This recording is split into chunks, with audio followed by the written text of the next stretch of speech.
Welcome to Frank Bruno Law. I am Frank Bruno. I'm an elder law, probate, guardianship attorney. I said, hey, those have three different names. Well, they're sort of related. They kind of affect a certain population, and I handle those three areas of the law. Probate is what you do when you take a will and you bring it to the court to ultimately get letters of administration and to resolve the estate of a deceased person. Guardianship is when a person has an incapacity and one person files to be the guardian of another.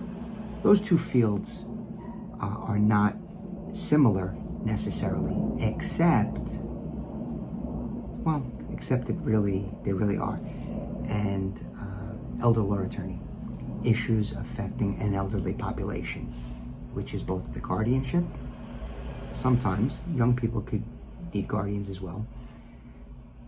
Guardianship, and then ultimately the passing. More frequently, older people pass away than younger people. That's how, as an elder law attorney, I see those three areas. A lot of elder law and probate attorneys don't handle the guardianship, and that's because it's a court proceeding. It could be both contested or uncontested. More frequently than not, it involves testimony, direct questioning of witnesses, cross-examination, introduction of experts. That's why sometimes other elder law attorneys shy away from it. They just don't want to handle it. And I will tell you, there are many guardianship attorneys that never handle issues related to elder law or even the surrogates court. They handle all aspects of guardianship. So in my office, we handle all three areas. I received a call today concerning a guardianship matter. And this guardianship matter it's an active case. It began pre-pandemic and it's lasted through the pandemic. We had a virtual hearing and then orders were submitted. And the follow-up today is that the person that was made a guardian, appointed a guardian in this instance, is not actually stepping up and taking their role. Because this is such a new case, we give a little bit of time for the guardian to get their sea legs, right? Get their feet underneath them. Make sure that they're taking the right steps, taking the class to become a guardian, obtaining a bond, opening up an account on behalf of the incapacitated person. There are a number of things that the guardian has to do, and that causes there to be a little bit of a lag time between the adjudication, meaning the decision of the court, and then ultimately the guardian taking action. So we monitor these cases closely.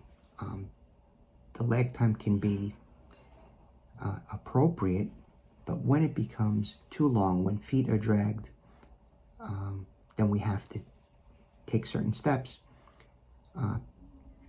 We try to resolve the issues with telephone calls, letters, and emails before having to go back into the court and having that person explain to the judge why they aren't taking the appropriate actions. So if I write a letter, referencing dates and say, hey, you were appointed the guardian on this date, and it is now this other later date, what are you doing? If they respond to me and tell me, we went to the bank, we took the class, we got the insurance, we're waiting for this, I took the person to the doctor. Maybe they didn't officially start, but they got the ball rolling. They're in motion. So, as I explained to my client, in these trying times, we all need a little grace. Okay? If you need to speak with me about your situation, please go to frankbrunolaw.com. Schedule an interview, read a blog post, watch a video. Any way that you can become familiar with perhaps the remedies that could address your situation. Thank you very much.